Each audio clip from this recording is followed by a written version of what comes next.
एक देश एक चुनाव से जुड़े बिल को कैबिनेट की मंजूरी मिल गई है। सरकार इसी सत्र में यह बिल ला सकती है। बिल को चर्चा के लिए संसदीय समिति को भेजा जा सकता है। सूत्रों के हवाले से यह बड़ी जानकारी सामने आ रही है। सरकार चाहती है कि बिल पर आम राय बने।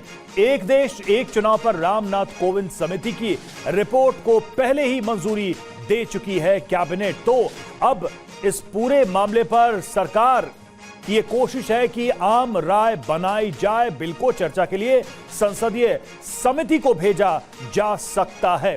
तो ये बड़ी खबर है कि एक देश एक चुनाव से जुड़े बिल को कैबिनेट की मंजूरी मिल गई है। आनंद प्रकाश पांडे हमारे संवाददाता हमारे साथ इस वक्त जुड़े हैं। आनंद, ये बहुत बड़ी खबर है। लंबे समय से इसको लेकर कवायद चल रही थी और रामनाथ कोविंद की कमेटी की सिफारिशें भी अप्रूव की गई थी। क्या बड़ी जानकारी सामने आ रही है और आगे अब अगला कदम क्या होगा कैबिनेट की मंजूरी के बाद? जी देखिए, जो बिल का जो प्रारूप है वो तैयार करने के बाद आज उसको कैबिनेट के सामने पेश किया गया और उस बिल में तमाम वो सुझाव थे जो रामनाथ कोविंद कमेटी की रिपोर्ट में थे। उन तमाम सुझावों को शामिल किया गया था, क्योंकि कम से कम 3 आपको नए कानून बनाने पड़ेंगे, आप कानूनों में बदलाव करना पड़ेगा और उसके लिए आपको संविधान संशोधन भी करना पड़ेगा। तो आज कैबिनेट ने उस बिल को मंजूरी दे दी है और जैसा कि आपने बताया कि इस बिल को और बृहद चर्चा के लिए संसद की संयुक्त समिति को भेजा जा सकता है। उसके पीछे वजह यह कि सरकार का ये मानना है कि आप ये बात कह सकते हो कि सरकार ने कमेटी बनाई, रामनाथ कोविंद कमेटी बनाई, उसमें बहुत सारे जो लोग थे, अलग अलग तबके के लोग थे, स्टेक होल्डर्स थे, उन्होंने अपनी राय दी, सिविल सोसाइटीज़ ने अपनी राय दी, लेकिन बहुत सारी जो पॉलिटिकल पार्टीज़ हैं उन्होंने अपनी राय उसमें नहीं दी। तो इसलिए जब इस बिल को पेश किया जाएगा, उसका जो कमेटी को भेजा जाएगा, तो जब एक जो ज्वाइंट कमेटी के पास जाएगा तो उसमें तमाम जो पॉलिटिकल पार्टीज़ के मेंबर्स तो उस कमेटी में रहेंगे ही रहेंगे।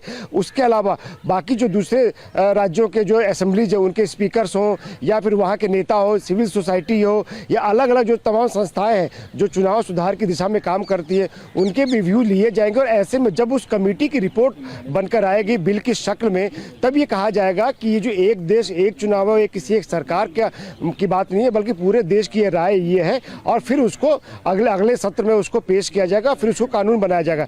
सरकार का कहना है कि चूंकि बार बार चुनाव होने से देश का ही पैसा बर्बाद होता है, जनता का ही पैसा बर्बाद होता है, लेकिन इसके खिलाफ भी तर्क दिए जाते हैं। जैसे कई पॉलिटिकल पार्टीज हैं, उन्होंने भी ये भी कहा कि अगर एक ही बार सब चुनाव हो जाएंगे और 5 साल तक चुनाव नहीं होंगे तो जो मौजूदा सरकार होगी, राज्य में हो या केंद्र में, तो वो निरंकुश हो जाएगी और फिर जनता का उतना ध्यान नहीं रखेगी।